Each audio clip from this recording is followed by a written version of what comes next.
სახელითა მამისათა და ძისათა და სულისა წმინდისათა. ამინ. ჩვენთან არის ღმერთი. დიდება და მადლობა უფალს დღევანდელი წირვისათვის. ჩვენ ჩამოლოცვაში მოვიხსენეთ ერთ-ერთი ასეთი დიდი წმინდანი, რომელიც მეოთხე საუკუნის ბოლოსგან მეხუთე საუკუნის დასაწყისში მოღვაწეობდა ეგვიპტეში. ეს არის ღირსი სისოი დიდი. ცნობილია თქვენც რა თქმა უნდა არაერთხელ გაგებული გექნებათ, მასთან მივიდა თავისი სულიერი შვილი, თავისი მოწაფე და ეკითხება, რომ რაღაცა მძიმე ცოდვაში ჩავარდა, როგორც ჩანს. თუმცა შეიძლება სულაც არ ჩავარდა მძიმე ცოდვაში. იცით რატომ ეს მძიმე ცოდვა ჩვენთვის არის ხოლმე, რომ სულს აგვიშფოთებს, რომ რაღაცა უბედურებაში ჩავარდით. შეიძლება ბერებისთვის ვიღაცაზე ნათქვამი უბრალო სიტყვაც კი დიდ დაცემად ჩაუთვალონ საკუთარ თავს, ვიღაცაზე რაღაცის გაფიქრებაც კი დიდ ცოდვად ჩაუთვალონ. იმდანაც ცდილობენ, რომ ზედმიწევნით სინდისი დაიცვან ყველაფერთან მიმართებაში. და ეკითხება, რომ მამაო, დავეციო და რა ვქნაო? და ადექიო ისევ. ავდექიო და ისევ დავეციო და რა ვქნაო? კიდევ ადექიო და როდემდეო ეს ეკითხება? იქამდე ვიდრე ან ცოდვილს და ან მონანილს არ გაგიხმობენ ამ წუთი სოფლიდან. ანუ ამითი რა უცხარო? დაცემა კი არ არის პრობლემა, არამედ ის, რომ ადგომა არ გადადო ესე. აი წმინდა ბასილი დიდი ასეთ რამეს ამბობს. უბედურება ის კი არ არის, რომ ადამიანი დაეცამა. იმიტომ ჩვენ ადამიანები ვართ, ცოდვილები ვართ, ზიარების ლოცვაში როგორ ვამბობთ, ჩვენ ვითარცა კაცთა შეგცოდეთ, ხოლო შენ ვითარცა ღმერთმა შეგვინდეო. ჩვენ ადამიანები ვართ, ადამიანისთვის უკვე 60-ის შემდგომ ეს დამახასიათებელია ცოდვა, ცოდვილები ვართ. მაგრამ უბედურება ის არის, რომ ადამიანს წამოდგომა არ უნდა. აი ბავშვი რო გაბრაზდება და მიწაზე დაწვება, ფეხებს და ხელებს გაფშეკავს და წამოდგომა რო აღარ უნდა. აი თუ ესე არის ადამიანი გაკერპებული თავის ცოდვაში, ეს არის უბედურება. ხოლო თუ დაცემის შემდგომ ის მაშინვე წამოდგომაზე ფიქრობს, მას უფალი აუცილებლად წამოაყენებს, თუ მას სინანული გააჩნია. და რამდენი ხანიც არ უნდა გრძელდებოდეს ჩვენი ესა თუ ის ცოდვა, ჩვენ უნდა გვწამდეს, რომ უფალს შეუძლია მისი განკურნება. აი დღევანდელ სახარებაში ნახეთ როგორი. მივიდა ერთ-ერთი სინაგოგის მთავარი მაცხოვართან და ეუბნება, რომ ჩემი შვილიო ახლა აღესრულა. და უფალი ეუბნება, რომ უფალი მიყვება მას, რომ ის მკვდრეთით აღადგინოს.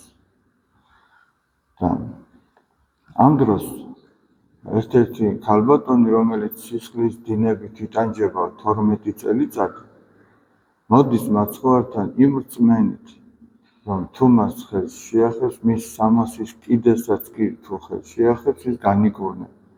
არდა მანამდე რა ადამიანური საშუალება აღარ სცადა მას.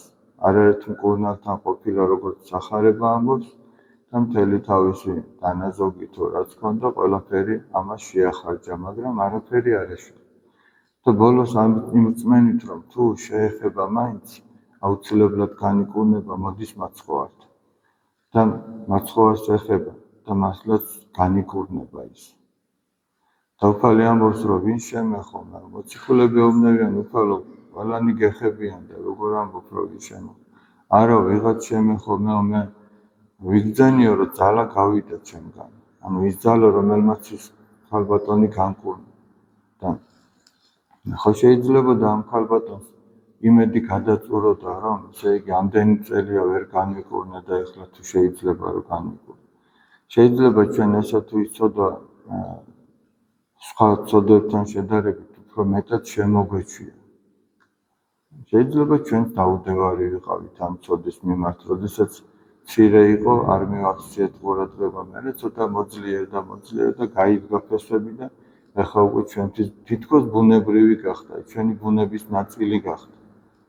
იმდენად გაიდგა ფესვები, მაგრამ აქაც კი ადამიანი არ უნდა იყოს უიმედოდ.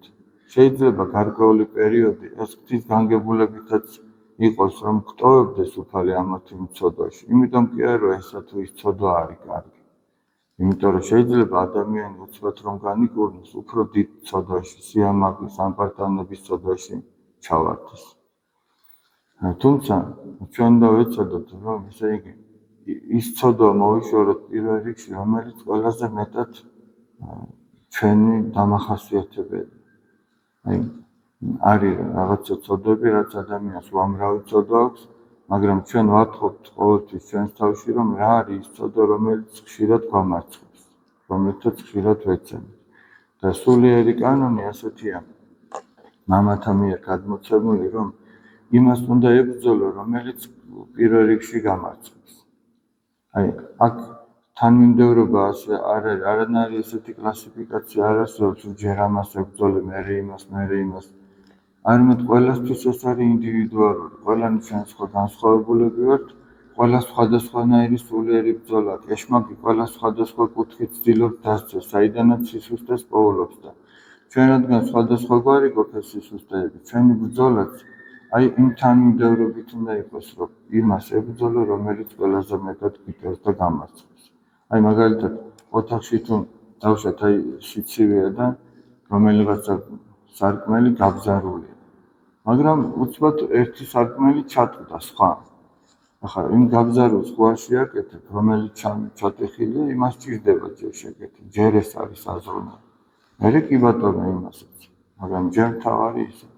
ამიტომ აი ჩვენ ყოველთვის იმას უნდა ვებრძოლოთ და ყოველთვის იმედიანად უნდა ვიყოთ. არასოდეს ადამიანმა არ უნდა თქვას, რომ მე ამისგან ვერასოდეს ვერ განვიკურნებ. იმიტომ რომ შეუძლებელი კაცთაგან, როგორც ამ დედაკაცის შემთხვევაშიც გამოჩნდა, შესაძლებელია ღვთისამებრ. ოღონდ რა შემთხვევაში? აი როგორი რწმენა ჰქონდა ამ ქალს. აი ხო არის რადიო გადამცემები როა და ამა თუ იმ სიხშირეზე, ამა თუ იმ რადიოსადგურს დაიჭრა, ხო მართალი? და იმ სიხშირეზე უნდა დადგე, რა სიხშირეზეც უფალი არის. და მაშინ იქნება ამ რწმენით უნდა შეხედო ამას.